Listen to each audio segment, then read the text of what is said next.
It mentions the messenger of God near the end. Yeah, go ahead. Go ahead. Cyrus the Great was a great king, no doubt. Okay. In fact, we have some weak reports. Prophet Muhammad is claimed to have said that Dhul-Qarnayn, he built the city of Marv. Right. The city of Marv, which is in Persia, which is in Iran. Between modern Iran and Afghanistan. Yeah. And Marv was established by Cyrus. Right. We know historically. You're saying the Prophet of Islam spoke about that specifically? No, he didn't mention Cyrus specifically. That location specifically. People claim that Cyrus was Dhul-Qarnayn. Right, I've heard. So the king mentioned in the Quran, the one Dhul-Qarnayn, the one with two powers, or the one with two lands, or the one, literally speaking, the one with two horns. Right. And horns signify something more bigger than horns. Okay, these are not horns like physical horns, like he would have horns on his head. Rather, these horns are, I believe, metaphorical references to something bigger. Okay. So there are some who claim that Cyrus was Dhul-Qarnayn. But before we digress, I'd like to discuss more your claims about Isaiah 42. Yeah. So, to what degree have you judged your claim versus the wider text of Isaiah? Because I think it's important. For example, that's a good question. Sure, like, I've experienced that Muslims get frustrated by people taking their own scripture out of context. Right? Absolutely. So I think it's important to. Are we doing that to this passage? I think it would be fruitful to do so. Okay, that's a very good question. Maybe if I just list the priorities. Yeah. So let me address this very quickly. It's a very short answer. Sure. The book of Isaiah in particular is patchwork. All modern scholars, even traditional Jewish scholars, will acknowledge this, that the book of Isaiah in its current form, as we have it today, or the oldest manuscripts of it, in the current form, they are patchwork. I agree with you. So they are anecdotal. So you will have one chapter jumbled up with another chapter somewhere, and both chapters they're not even relevant to each other. And that happened with ancient documents, with ancient scriptures. That happened very often. My understanding about the construction of the book of Isaiah is less of a patchwork, but so I don't know if you're familiar with the idea of Proto-Isaiah, Deutero-Isaiah, yes. Even I am familiar, yeah. So 1 to 39 is 40 to 50, yeah. And then the remainder, perhaps. Some say there was a third Isaiah as well. Yeah. So when you say a prophet, Isaiah. So let's quickly explain for the viewers what we are talking about. These are very technical terms. So what the brother here is saying, that Isaiah, according to modern scholarship, is basically a combination of fragments, or let's say, how can I put it? Like perhaps even a common school of thought, writing at different times, but then collated as if to appear to have been written by one author, or it's a uniform text, which it is not. It is not a uniform text. So it has been put into sections by scholars. First Isaiah is from chapter 1 to 39, and 39 to 55, if I remember correctly, is Deutero-Isaiah, which means the second Isaiah, and then the remaining part is basically, some scholars say, it's the third Isaiah. Well, when you were speaking to the Jewish gentleman, you were saying a prophet speaking in 800 BC, you're referring to Isaiah. But if it's been written at different times, according to the linguistic analysis, what era would you put Isaiah 42? I believe it's early. I have two reasons for that. One is my religious bias, my complete religious bias, my inclination that Isaiah 42 in particular definitely is early, because of the fact that it correlates with the Quran. Okay, because the Quran claims, in fact, even the Hadith claims that these were the characteristics mentioned in the previous scriptures of an Arabian prophet. Okay, and if that's the case, then the book is attributed to an Israelite prophet. So I believe it is definitely ancient. It may have come from. Also, thank you for reminding me. You can show me where this specific reference to a prophet specifically. In Isaiah. 42. In Isaiah 42, you said. Yeah, is a messenger of God. Yeah. If you take it out, is that which? That's the beginning of it. Again. Okay. If you go down. verse 8. In addition to kind of trying to, like you said, I thank you for admitting that you have maybe some biases in terms of dating second Yeah, and I can qualify them. I can qualify them scholarly with scholarly support. I can also give some scholarly. Yeah. Who is blind but my servant, or deaf like the messenger I am sending? Isaiah 42, verse 19. Verse 19. Okay. So this is a messenger who's being sent by God. So the whole chapter is kind of. I believe the chapter is uniform.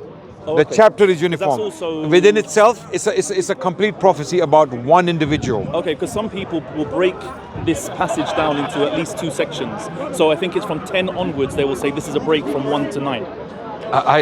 They will. How are they going to how are they going to qualify that? Okay, it's a good point. Yeah. So once we establish the timing of these passages, i.e., when in history they were written, I think it would be important then to look at the political landscape of the time. So, for example, what major political changes were occurring in that time? Because I see this as part of a larger work of propaganda. This is just before the Babylonian invasion. Okay, so I put it quite a bit later than that. So no, I would argue the current text is later. It's post-exilic. Right. The current text of the Old Testament was put together as we know it after the Babylonian exile, after the Jewish people came back to the city of Jerusalem, when Cyrus allowed them to go back. Right. This is when the current, as we know the Old Testament today, this is when it was put together. Okay, the pre-exile text is not known to us. It's completely lost. That this part of Isaiah 42 is a pre-exile text. Pre-exile text. Yes. Okay. Yes. But the rabbis and the sages and prophets, Ezra, I believe Ezra. Yeah. Okay. This is also quite an important part of the same story. Yeah. Ezra came back and he put it together. So we actually accept Ezra as a prophet of God. He's mentioned in the Quran, Uzair. Okay, Prophet Uzair. And some people consider him the second Moses. Because of this. That he's the one who because of putting down the scripture again, bringing the scripture back. It's interesting when I say that Ezra is also part of this important part of the same story, because Ezra was a Persian governor. He was employed by the Persian king, and he was sent back to Judea by the command of the Persian king to go and teach the law. How do we know that? It's written in the text. In that the Persian king instructed him to go and teach. But how do we know he was a Persian? No, as in he was an employee of the Persians. Yeah, so he was an Israelite. Not that he was necessarily a Persian himself. Yeah. But so I think he was heavily influenced by Persian thinking. So let's assume he was an Israelite, because I don't see how could a Persian put down the Jewish scripture. I mean, in a legal sense. Yeah. He was a Persian. Yeah, he was working that's possible. Like Joseph was working for the king of Egypt. Yeah. Okay, fine. Yeah. So, if I was to convince you, for example, that this part of the book of Isaiah was written with knowledge as in contemporary to Cyrus, not 800 BC. You're saying it reflects the circumstances of the time. Literally what was happening it's influenced on the ground at that time. So what we find in Isaiah 42 or the book of Isaiah in general? Deutero-Isaiah specifically. I agree with you. Okay. 100%. This is why scholars have those views. But Isaiah 42 specifically, you will have to argue very hard. You will have to work very hard to prove that. For example, I'll have to demonstrate a connection between Cyrus and Kedar. Okay. Would that satisfy you? Okay. Okay. No problem. On another. If anything, that might prove my point. Make my point even stronger. Okay. We'll see. So we'll look into the strengths of my argument. Okay. Before I go into that, I would say, did the Prophet of Islam ever refer to Kedar specifically? Yes. So did he ever speak to someone he described as a Kedarite? No. What we have his genealogy in the sources, going back directly to Kedar. Kedar was the second son of Ishmael according to the book of Genesis, chapter 25, verse 13. These are the sons of Ishmael. Nebajoth, the firstborn, Kedar, the secondborn. Okay. You can correct me if I'm wrong, but in fact, I think I heard you say it once. Yeah. But please correct me if I'm wrong. Didn't the Prophet of Islam himself say, "Do not explore my genealogy beyond Adnan"? Correct. So, he said that. So, but that's a very good point. Don't go beyond Adnan. Which is far later than Kedar. Which is in the middle, somewhere in the middle, actually quite late. So on what basis do you project further back? The basis is an authentic hadith that the Prophet himself said, I am a son of Ishmael. Okay. I am a son of Ishmael. So we have the Prophet telling us, don't go... abrogating his own... No, he's not. Okay. He's confirming that he is a direct descendant of Abraham through Ishmael. Okay. That's what he's confirming in an authentic hadith from the Prophet. We have an authentic hadith from the Prophet where he said categorically, I am an Ishmaelite, I am a son of Ishmael. Okay. Because the hadith goes as follows, that Allah chose me from Quraysh, and Quraysh was chosen from Kinana. Kinana was chosen from, the list goes, and Ismail was chosen. So this hadith is authentic, by the way. So he traces his lineage back to Ismail. Now, through Adnan, but whether he comes from the children of Nabajoth or Kedar is contested. I'll give you that much. Nabajoth, you mean so the firstborn? Yeah, okay. The firstborn or the secondborn? I see. We don't have any authentic sources with us. Yeah, just repeat what you said a moment ago. We don't know whether it was Nabajoth or Kedar. That's what I'm going to emphasize the point even with a lot more strength. But we don't have any authentic sources in Isaiah 42. You say unequivocally that this is a sign of the coming of our prophet. And this is why I believe. No, I do. No, this is why I mean, look. I'm speaking in very specific terms. Yeah. We don't have any authentic hadith from the Prophet that tells us that he is a direct descendant of Ishmael via Kedar. Okay. We don't have any authentic hadith. Okay. We do have authentic reports from the Prophet where he said, I am a son of Ishmael, a direct descendant of Ishmael. Okay? But through which son is the question? Is it Nabajoth or Kedar? He didn't say. Wait, let me stop now. Let me finish. Sorry, let me finish. He didn't say which son. But why do I claim that it's Kedar? Yeah. Okay, I put the puzzle together. Okay, I joined the blocks. Right. For example, the Quran claims, which is authentic to all Muslims, that he's mentioned in the scriptures.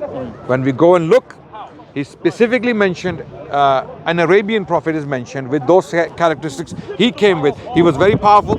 So he put idol worship with him. Scriptures say that he's mentioned in the previous scriptures. Yes. Does it specify which previous scriptures? No, it says the books of the Israelites. Okay. The people of the book. Not the Torah. It mentions the word Torah, but the term Torah in the Quran is used in a loose sense. The book, the Torah basically means the scriptures. Not necessarily the five five books came recently. Who divided the 5 books is the question. So Moses didn't give. Moses did not give these names to these 5 books. So not necessarily in the not necessarily in the scripture given by Moses. No, not necessarily. Not necessarily. No, it is there. Okay. Necessarily, that's true. Okay. But not necessarily confined to those exclusively to the scripture of Moses. Okay.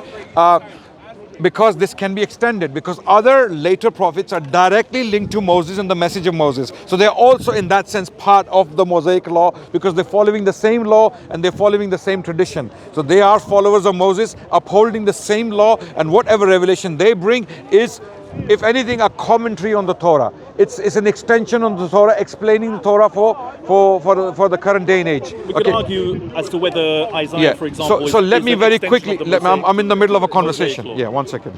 Okay. Confirm something. Sorry. Yes. No, don't disturb them, bro. Let him finish this conversation. Just ask him why they have. I don't know why he's scared. So go on. Sorry. Like the Zoroastrians. We'll get to that. We're talking about that roughly anyway. Built upon Satanism. I said why? Because of the link between Islam and the moon and the star. I said Islam has nothing to do with the moon and the star. Why are you wasting your time with him? Okay. You know what? Someone's unplugged my microphone. Why did they do that? Someone has unplugged my microphone. Okay. Why are you so against me, bro? What did I do to you? Why do you think they shouldn't waste their time with me? Don't waste your time with people who talk like that. Why? Huh? I'm asking a genuine question. The moon and the star is the Persian symbol that has nothing to do with Islam. Thank you. It has nothing. Tell him to bring out sources. Tell him to bring something from the Quran and Sunnah, and he will run away. He will disappear. Don't worry. That's quite an unfortunate thing. Yeah, Someone yeah. unplugged my Oh, mic. Anyway, if you want to take audio from one of these, that's very kind of you. I might have to do that just to fill the gap. No problem. If you want, up until here. yeah. Sorry that you're getting wet. I've decided not to put my hood on. No, in solidarity with you. no problem. Don't worry. You can. It's all right. I'm gonna have to very quickly rush out because I haven't prayed my Asr. So I don't want to keep you from that, but I think it would be an excellent conversation to be able to go Continue. into this in more detail, maybe. We can quickly summarize it now if you want. So I'm saying that the fact that the Quran refers to the Jewish scriptures, okay, as a whole, even if we were to specifically confine ourselves to, let's say, the 5 books, because the Quran doesn't acknowledge the number 5. Right. Moses never gave number 5. Moses never gave those names to those books. Moses gave a law. But you and we can show with solid evidence that a lot of that law was actually borrowed from the Hammurabi, the Code of Hammurabi. So that's not the Mosaic law entirely. But we don't believe the Israelite law as it's found in Pentateuch in the 5 books today is all from Moses. We don't believe that. Right. Okay. We believe it's been mixed with local codes, local laws. Not even that. That's a very minor point. Okay. I mean, we can show with firm evidence that a lot of the law, in fact, that law specifically speaking about a bull goading a man, and what is the punishment for the bull or for the owner of the bull? Okay, that code was taken directly from the Code of Hammurabi. Particular law, that's basically those passages. Let's bring it back to Isaiah 42. Yeah. So you admitted, please again, correct me if I'm misquoting you. You said that we can confirm the Prophet of Islam's lineage back to Ismail, but we don't know if it's through Nebaioth or Kedar, which son it is. Why in this text? Why is the question? Is it because let me maybe just preempt you, because in a previous use of the word Kedar, it's used to describe, to encompass all Arabs? Not necessarily. Okay. Not necessarily. I'll explain very quickly. Why do I use Kedar? What basis do I have for that? The basis I have is, again, a hadith which doesn't mention Kedar, but it is a companion of the Prophet, Abdullah bin Amr bin As. He was asked by people, where do we find the description of the Prophet of Islam in the Jewish scriptures? And he reads characteristics. He states that such and such and such a characteristic is mentioned in the Jewish. And when we match them with Isaiah 42, some of them meet word by word. They match word by word. So now I am basically making this extension that he was told by either by the Prophet or one of the Jewish rabbis in Medina who accepted Islam that these are the passages that refer, and he accepted it. Potentially this topic was discussed in front of the Prophet. He accepted it because he didn't have the authority to put something forward from his own mind. Right. And if that's the case, then it's directly linked to Isaiah 42, and that means Kedar is the person being referred to here. So even Prophet indirectly or his companions indirectly confirm the validity of Kedar as one of the ancestors of the Prophet. We're going to have to rush because it was my pleasure. We will continue another time. Okay, we'll continue from here, right? But look into these things I mentioned. I'm going there. You bring everything. You will bring it here, okay? Are you crazy, man? No, I'm going there. You one by one take. Can you give the Quran? Huh? Yeah. No, come. Oh, where did you go then? Take and come.